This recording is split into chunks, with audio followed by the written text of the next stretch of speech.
Punuka attorneys and solicitors. They're going to be talking on the current landscape of film and television financing in Nigeria, the overview of recent investments and outcome. This will be presented by Isioma Idigbe. Can you please come forward, Isioma? Thank you. Hello, everybody. Don't worry, it's like 5 slides and it's super very chilled. I've gotten feedback from my presentations in the past that they're extremely academic. So I decided to turn this particular presentation on its head. I know that I know yesterday was very academic. Moses did, a paper with a lot of data that I will be subtly referring to. So I don't need to repeat that in this presentation. So I had the fun topic to talk about today, which is basically about safeguarding your film investment. And I'm just going to give a 5-minute talk to put this conversation that we're going to have into context. So just to give you a brief history of who I am, my name is Isioma Idigbe. I'm the head of media and entertainment law in Nigeria. I know a number of us know me here, and a lot of us also don't know me. I've been doing this for near 5 years now. Punuka is one of the oldest law firms in Nigeria. We're over 71 years old. I think this year we're going to be 72 years old. And we've been in the entertainment business for a while. In fact, our senior partner used to invest in Nollywood films in the 90s. And I have some people here were directors that worked with him, yes, back in the day when he used to do that. So we've had a very long history with this particular industry. And our history with the industry, we've come back to one point over and over and over again. Is this industry a safe place to put your money as an investor? Can I have your own answers, yes or no? Is this a totally unbiased answer? Is this industry a safe place to put your money? Honest answer, guys, let's be honest. Yes. Are you admitting a certain level of bias? Okay, so charity begins at home. Okay, so most people are saying yes. I'm not sure whether the investors are going to be saying yes as well. And that's part of what we're going to discuss today. But honestly, at the end of this discussion, we should leave here with an idea of how we could possibly de-risk this business. Because just like every other business, there is risk. So we'll start with just a generic sector overview, industry opportunity, what is the monetary opportunity here? And we'll look at all the PwC, reports and all of that. We all know that. We'll do a very brief SWOT analysis of what's going on in the industry. What are the strengths? What are the weaknesses? What are the opportunities? And then we'll touch on some recent examples of film investments. And in touching on those recent examples, we would be able to, I'm going to group investors into different classes. And in those groupings, we'll go into a little bit more detail as to how those investments have turned out. And that would then lead us right into our panel, where in that panel, we're going to be exploring, what happened with these investments? Did they go well? If they went well, what were the things that they did? And what are the learnings that we can take from that? And if they didn't go so well, what were the things that they did or didn't do? And what are the learnings that we can take from that? So I hope you guys will join us on this conversation. And I hate the sound of my own voice. I even hate the fact that I can hear my reverb right now. So when I'm giving presentations, if you have a question, just raise your hand. I love doing interactive sessions. And I always start very nervous, so I'm super nervous right now. But hopefully as we get into this presentation, I'll get a bit more comfortable here. So next slide. So this is the industry opportunity. Everyone has seen the PwC reports. They bring it out every year. It's pretty much a thankless job, but it's amazing basic data for you to see the kind of numbers that we're talking about and the growth rate for the industry. So this is just, take a look at this. I'm not going to explain it. It's right there. Just have a quick read. You're looking at the rise of the media and entertainment industry in Nigeria. Is going at 25.5% rise in revenue from 2017. That is incredible. I'm not sure there is any other industry that is doing this kind of numbers. So that should tell you the revenue in 2017, in 2018, which would have been when they did this last report, 3.8 billion. Of course, not all of that is film and television income, but we all know that Nollywood is one of the key subsectors of the industry that is driving these numbers. So to answer the question, maybe when you look at this, you think, okay, this is a safe place to put my money. They are growing at an incredible rate. These are the numbers, right? Next slide. Why are you seeing this kind of growth? We have a very, very young population in Nigeria. You can look at this diagram here that shows the correlation between how young the population in a country is and how much entertainment products they are consuming. And in Nigeria, you can see that I think the data on the population in Nigeria is, I think, about 25 or more % of our population is under 16. So you can imagine what you're looking at in terms of market opportunity. Next slide.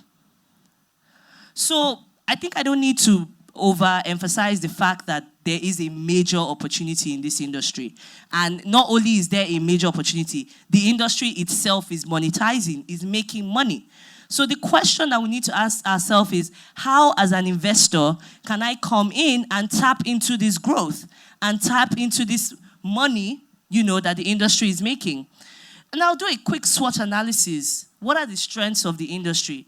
I think Nollywood has brand value. Would you agree? We have huge brand value. It's a recognizable brand. People know Nollywood actors. People literally cry. I want to cry when I see Genevieve. It's like really serious. She's like my own Nigerian version of Beyonce. That's brand value, right? We have an innovative culture. The whole origin of Nollywood is extremely innovative. If you study the history of Nollywood, it's very innovative. So we're constantly changing, we're constantly adjusting. It's actually quite adaptable. It has international reach, very much linked to the brand value. So you can see that you have some very solid strengths on that side. What that means is that if I create content that is Nollywood content, I could actually sell it because somebody will recognize it as a product that they want to buy. That's huge. What are the opportunities? Locally, you have a large, young population. There is increased popularity of Nigerian films abroad. Now we're having premieres in London, in Dubai. These things didn't used to happen before. You have Nigerian content on Netflix. It's a major opportunity. You have increased access to the internet. This is key for the African market. So you're seeing, more people are, I just love that just before this, you had the Kenyans who talked about how they found out about Wedding Party because it's on Netflix. And that's because you have more people are using the internet, and that helps with managing the scourge of piracy. You have increasing numbers of cinemas. And now a new thing, you have availability to low interest loans. It's an opportunity.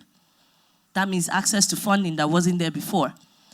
But what are the weaknesses? You still have very limited distribution outlets. We don't have enough cinemas.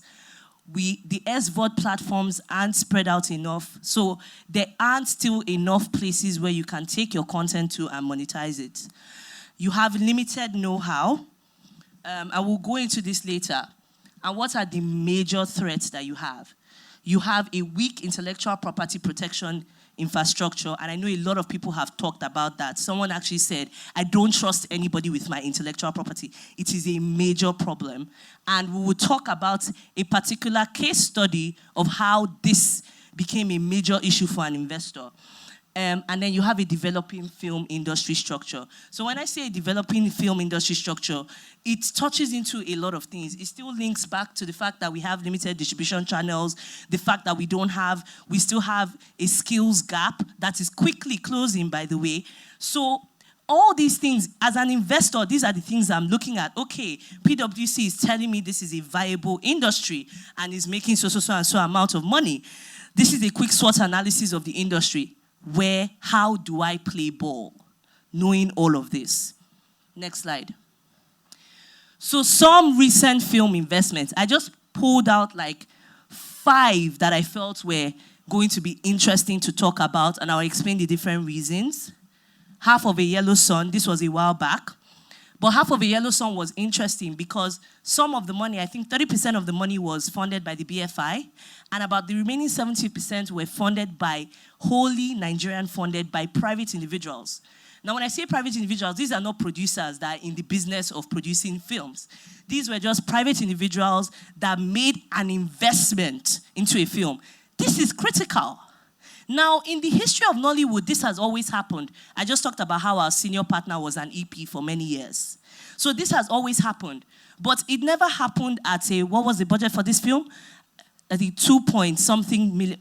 What was the budget for this? About $9 million was the budget of this film. 70% of that was raised locally.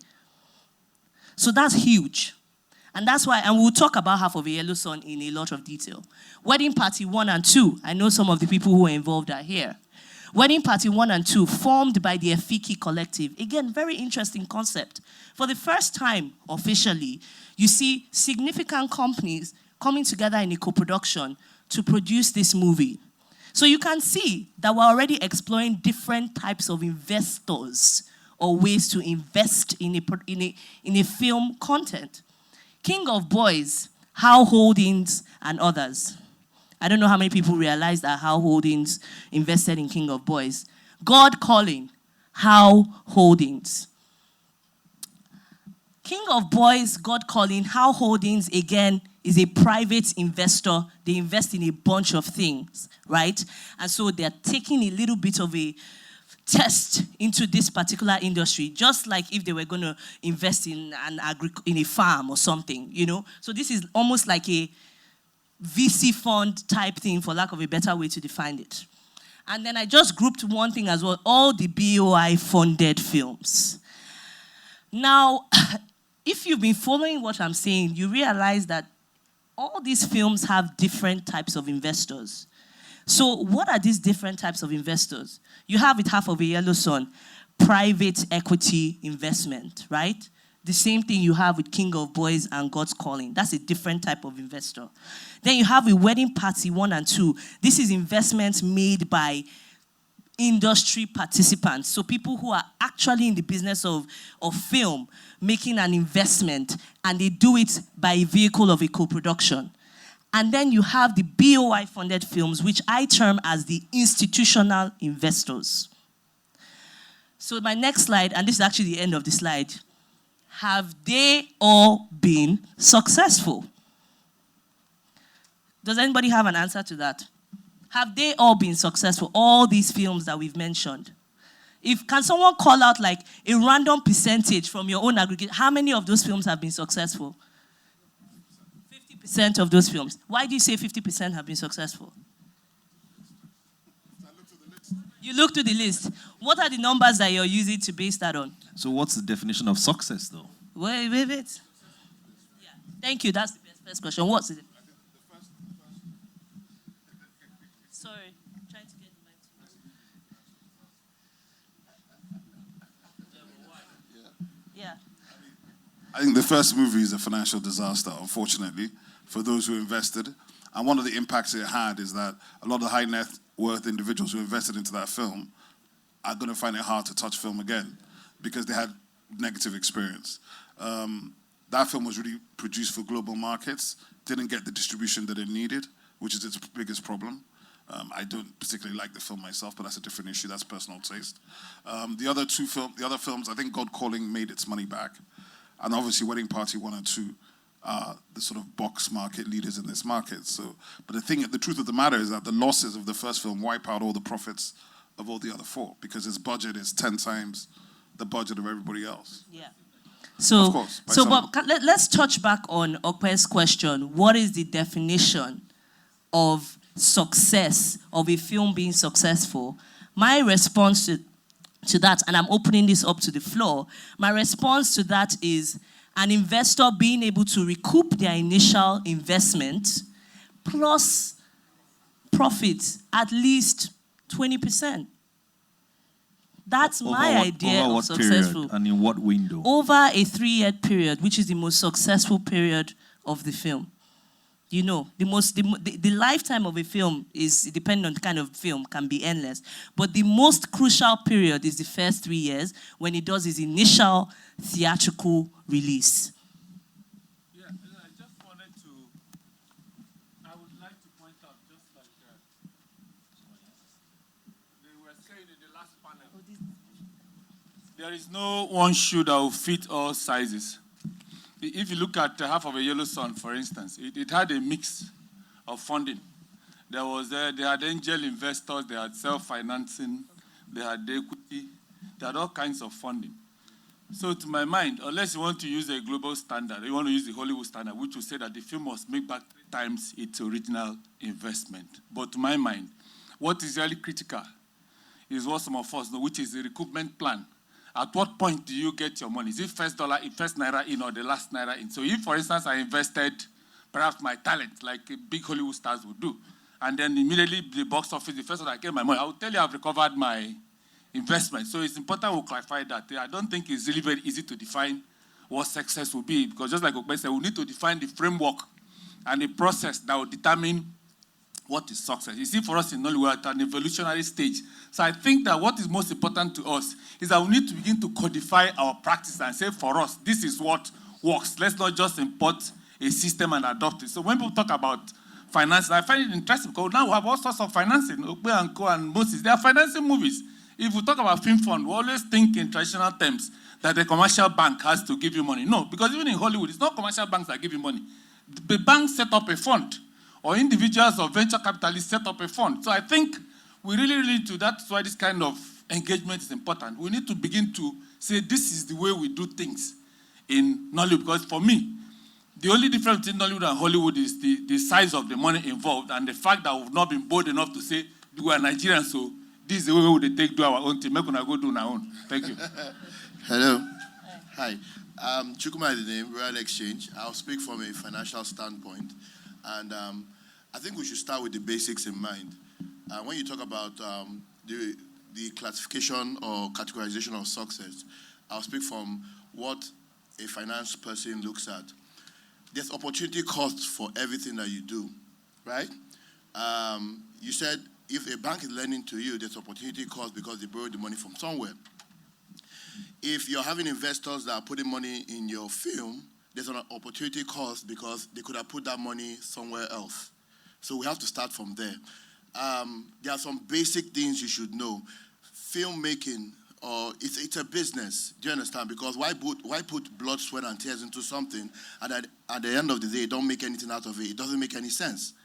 So there's cost that you incur, whether it's time, whether it's actual physical resources expended, hiring and equipment, crew and all that. Those are all costs. You have to be able to quantify it. You also have to be able to say, okay, what are the revenue lines or the streams that is going to cover this cost, and at the end of the day, there's some margin that I make. Now, what that margin would be is a function of a lot of things. If I'm not producing a film, I put my money in the bank, I can make an easy 12, 13%. So if I can make a 12, 13% without sweat, then whatever I'm engaging in, I have to add some margins to it before it starts making sense. The thing with the creatives is that... Sorry, Chukuma, you're talking purely from an investor's Yeah, that's what I said. I said from... You're not a practitioner, you're not involved in the business. This is just where can I put my money? Yeah, I'm just saying from a business standpoint. I said filmmaking is still a business. So remove the narrative of filmmaking. It's a business. You're expending time, energy, and resources. So you have to have that in mind. And before you came in, I was trying to say that the creatives are so caught up in the craft that they forget at some point that it's also a business. So you have to find a way to merge the two worlds. And I dare say that's part of the problem you have engaging with the financial players, because they don't understand your business, and the business is not put in a manner that we can engage, because it's so creative that we don't know how you monetize whatever you're creating. So it's good for us to have that kind of conversation. It's good for us to understand the value chain. Finance, investment, whatever you may call it, will not come into a business until you de-risk it, be it core finance, be it agri, be it film, be it whatever. Do you understand? There are a lot of monies running around. There are a lot of monies that want to come into this sector, but if it's not properly de-risked, then it becomes a challenge. Chukuma, let me first advise you before they eat you here. You are talking to professionals as well, and they are ready to eat you raw. So you better be very careful. It's just an advice. But anyway, on a more serious note, so from the risk, you talk about de-risking. From a risk perspective, what are the things that, so speaking from an investor perspective, what are the things that you like to see? And what are the things that gives you some comfort to be able to put more money or to put money into films, or advise investors to put money into films? What are the things that will give you comfort? And that, Ishema, you may want to have a shot as well after him, after Chukuma. Okay. After me, okay. For starters, like I said, it's a value chain. We'd like to know where you're playing the value chain. And like I said, at the end of the day, it must make business sense. If you're, for instance, doing a film, for starters, I mean, there are a lot of works that go at the pre-production process. We want you to get your chain of titles. We want you to verify your content. We want you to ensure your content. So that when we're talking to financiers on your behalf, there's some degree of comfort that a lot of the background works have been done. Like, for instance, someone said that she won't trust anybody with her content. But in the business world, there are a lot of things you can do to protect that content such that even if somebody uses it, you understand, the person can get sued. Like, for instance, in Royal Exchange, we do what we call errors and omission. So at the start of pre-production, you put all your chains of titles, all your licensing and assignment of rights together. We verify it and we provide insurance cover for that. We also look at location coverage, insuring of your equipment and all that, so that things go wrong. And if they go wrong, do you have the right risk protection such that investors' monies don't go down the drain? So, like I said, there are a lot of levels of de-risking, depending on where you are on the value chain, that brings a lot of comfort to the finance people to start engaging with the industry and engaging in the partnership that is meaningful for both parties. I think, just to add to that, I think you always have to have the end in mind at the beginning. The end being, where am I going to recoup my money back from? What are the distribution channels? Which is why on the SWOT analysis, the fact that you don't have enough, there's still a challenge about distribution outlets is a major issue that needs to be tackled, which I'm not sure it's just the industry, that has the responsibility to tackle that.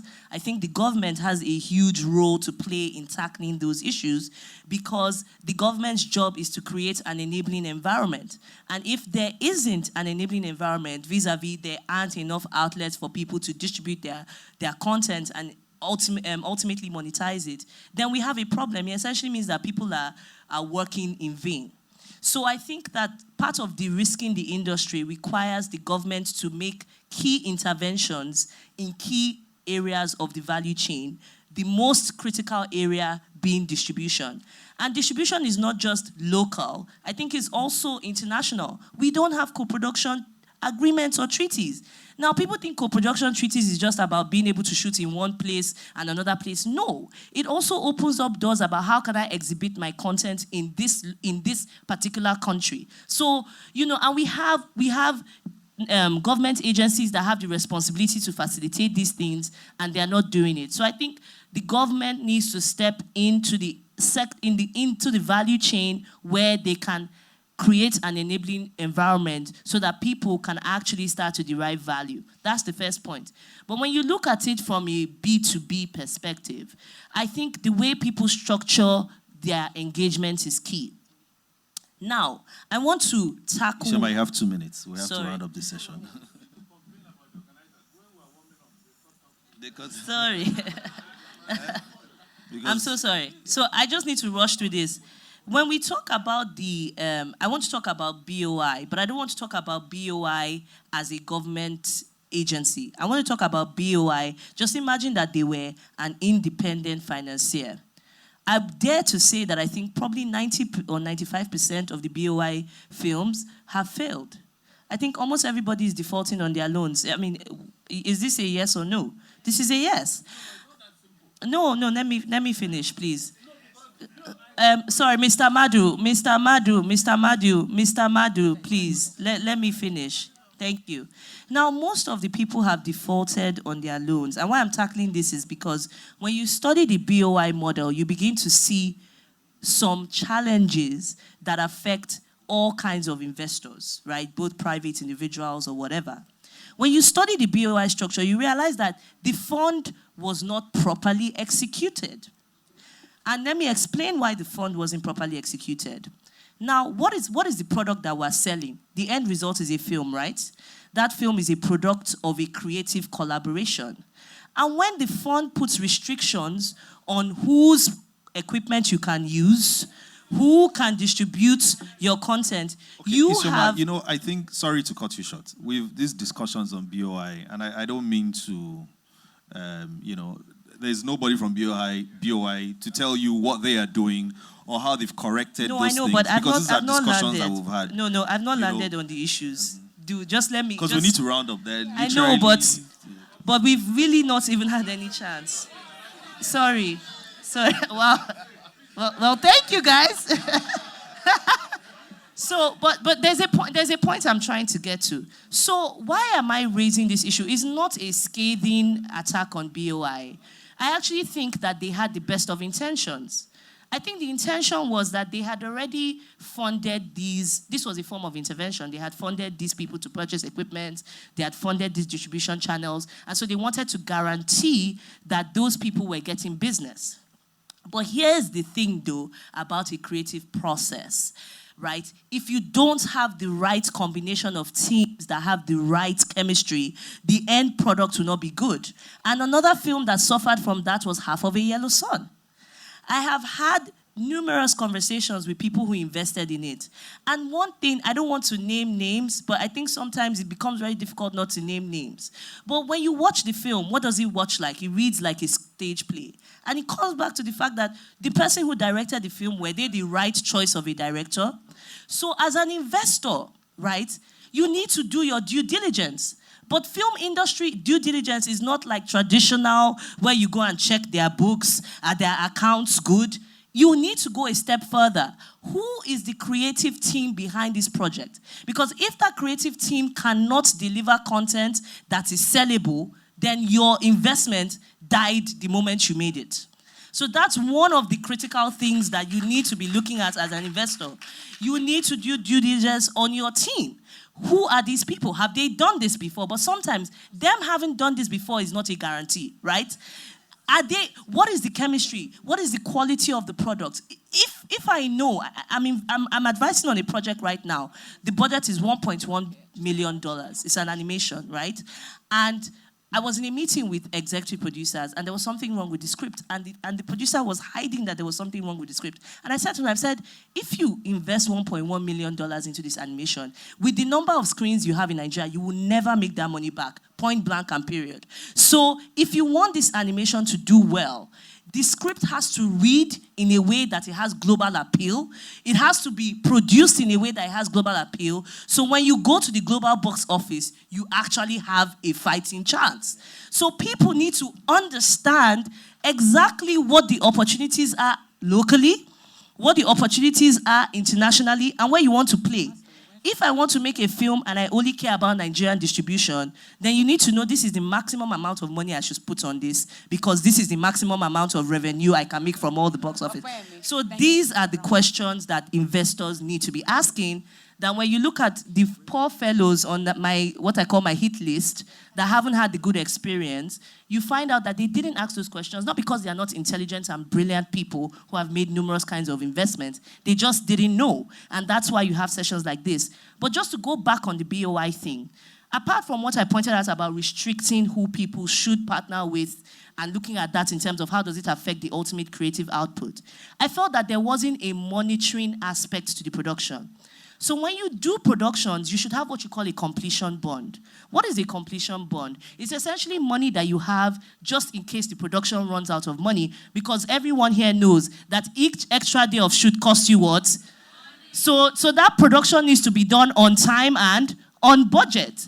Now, it's financial institutions that offer these completion bonds, right? And remember, they don't want to make, when they give that money, they've indirectly become an investor, right? They've taken a risk. So what they end up doing is they act as monitors on the production to make sure that the production is delivered on time and on budget so that they don't have to reach into that completion bond. The BOI fund should have had something of that form that was monitoring all these projects that they were dosing out all this money to make sure that those projects were delivered on time, on budget, and that the quality of what was made at the end of the day were things that were possibly sellable. So that was the point I wanted to land on. Thank you so much. Thank you. You should have seen the way they were looking at me as though.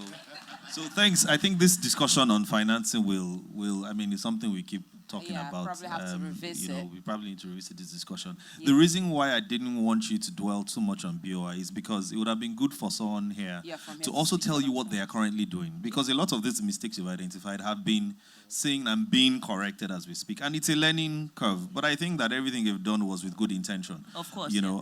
So that's why I didn't want us to dwell too much on that. But thanks, everyone. Thank you, Kwame. Thank you, Sioma.